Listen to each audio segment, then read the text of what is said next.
Muhammad Solih vodiyda o'lish taqiqlangan. 4-qism Moskva plenumi aks sadolari.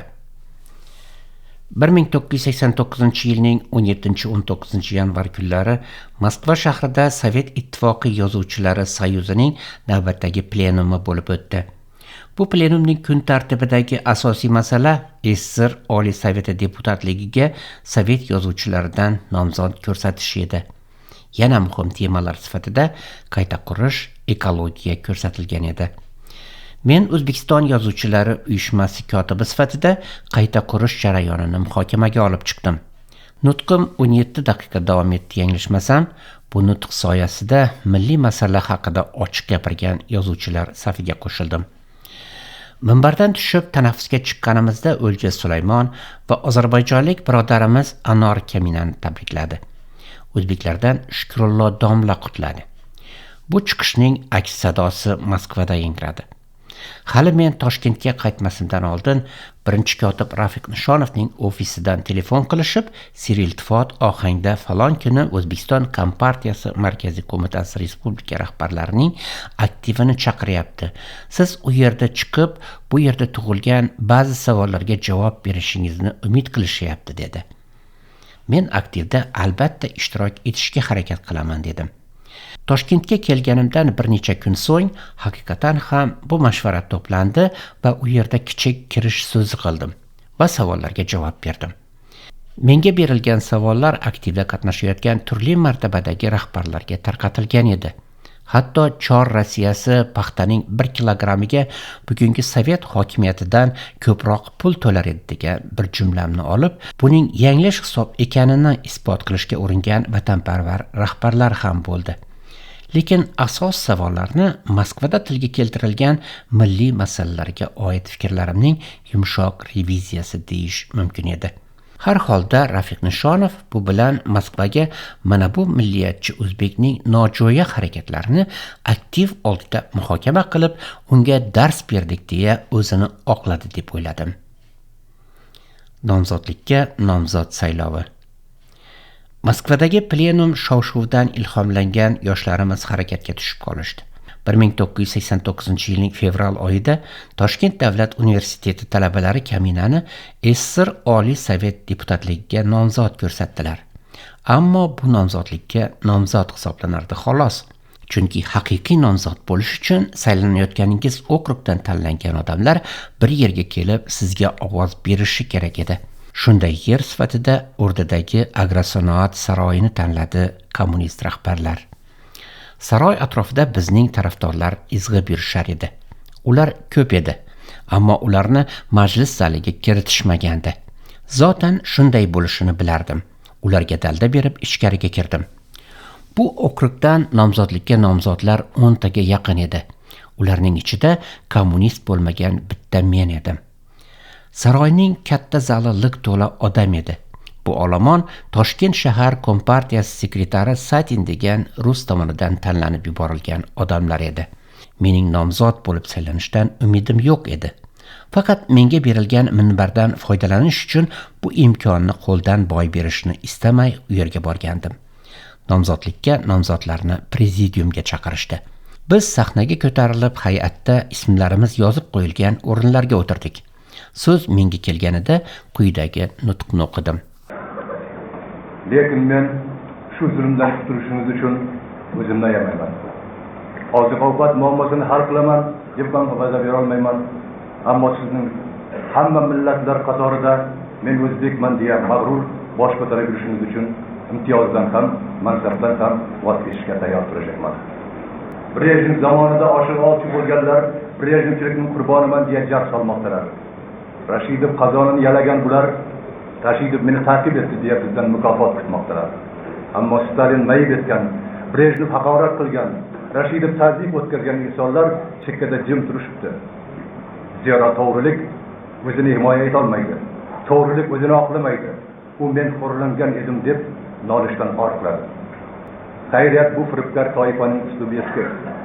Xayriyat uning ko'zlarini yog' bosgan, u johil deb bilgan omma bugun oqista xalqqa aylanmoqda. Son sifatga aylanmoqda. Qulayotgan nomus tug'i yana tiklanmoqda. faqat biz shikoyat qilmasak bo'ldi. Mana joyim ko'kardi, bu yerim shilindi deb shikoyat qilmasak bo'ldi. Siz ko'kargan yuzingizni, shilingan tizzangizni o'zingizga sharaf deb biling. Ehtimol chekkada turib ustingizdan kulayotgan Muhammad Solihning chiqishi samimiy va haroratli bo'ldi. Lekin undan Moskva desanti bilan olishuvda bolalar olabujisi sifatida foydalangan o'zbek amaldorlari uni hokimiyatga yaqinlashtirishga shoshilmasdi. Oktябr rayon Litvini mahalla komitetidan, bizning mahallalardan, yon qo'shni mahallalardan bironta vakil yo'q. Ikkinchidan, uchrashsak endi kech qoldinglar deb.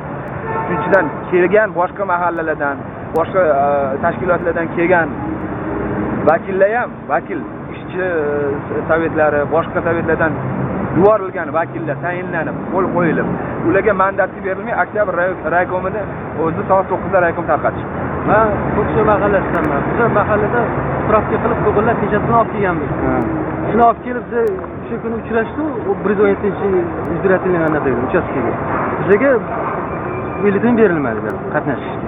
Faqat bitta пригласительный berildi, orada bitta odamimiz kirib ketdi. Unga faqat mandat berilmaydi, faqat пригласительный berildi. Shu kuni saylovning asl xo'jayinlari kimlar ekanini amaldorlar muxolifatga namoyish qilishdi. В голосовании принимают участие только избранные люди, то есть работающие на чиновников, в интересах чиновников.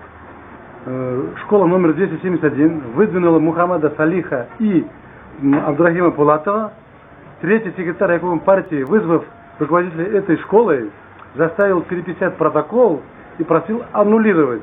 И он уверял, что эти люди, избранников народа, Мухаммад Салих и Абдурахим Пулатов, не пройдут в окружной комиссии. Keyin nomzodlikka nomzodlar haqida bahs boshlandi. Mening nomzodimni qo'llab, yozuvchilar uyushmasi raisi Odil Yoqubov minbarga chiqdi. Я должен сказать, что вокруг Мухаммада Салиха идут много разных разговоров. Может быть, очень может быть, что есть среди них и справедливый. В целом, Мухаммад Салих очень талантливый человек. Odil Yoqubov ilk jumlasidanoq meni oqlay boshladi. В целом, он выступает за советскую власть, за нашу партию, за рабочий класс. Videodagi kadrda Odil Yoqubovning bu so'zlari sirasida o'z yuzimda istehzoli tabassumni ko'rdim. Albatta, Odil Yoqubov yaxshi niyat bilan meni himoya qilayotganiga ishongim keldi. Ammo nega meni u himoya qilishi kerak deya jahlim chiqayotgandi. Odil akamiz mening nafrat etganim kommunistik partiya va рабочий klassni Muhammad Solih sevadi deb meni yaxshi niyat bilan haqorat qildi. Jahlim shuning uchun chiqayotgandi. Mening o'z millatim qadrini tilga keltirganim uchun Rusdan kechirim so'rash kerakmi? Yuzimdagi istehzoda menimcha shu savol yozilgandi. Mening ochiqcha qarshi chiqayotganim Sovet hokimiyatiga meni oqlab, yo'q, u sizlarga qarshi emas deyishi juda erish tuyuldi. Balki u chet elda bosilayotgan mening anti-rus va anti-sovet chiqishlarim uchun qamalib ketishimga to'siq bo'lish uchun yaxshi niyatda qilgandir deb yaxshi gumon qildim. Ammo bu mening pir bo'lgan hafsalamni tuzatmadi. Chunki Kurjilin Xisomov maqolasidagi menga qo'yilgan irqchi anti-sovet qabilidagi ayblovlarni Odil akamiz "Очень может быть среди этих разговоров есть и справедливое" deya tasdiq etayotgandi. Reaksion gazetalar muxolifat liderini qoraga chiqarib bo'lgandilar. Shunga ko'ra, majlis ahli unga nisbatan adovatli munosabatda bo'ldi.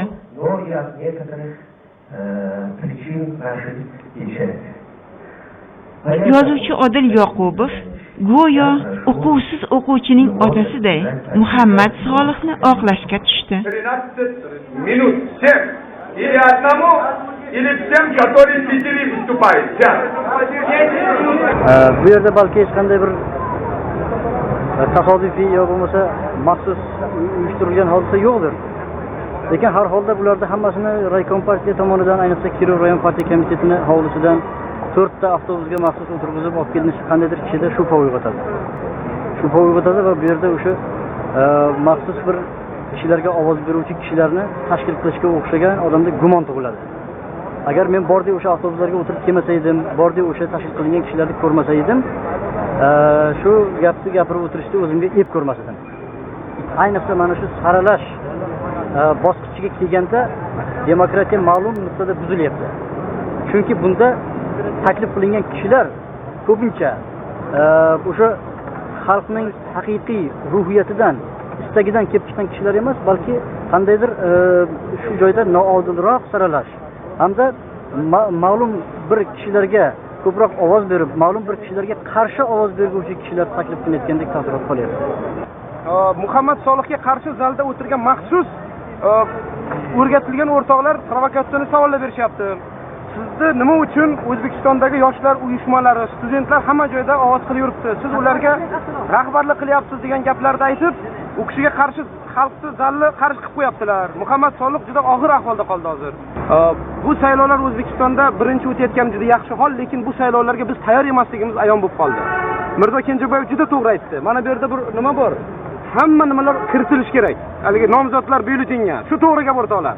Ichkarida hozir Muhammad Solihdan so'radim, umid yo'q deb aytdi. Juda yomon vaziyat ichkarida. Bilmayman kimlar saylangan. Hatto raykom birinchi sektorlari o'tirib deyishdi.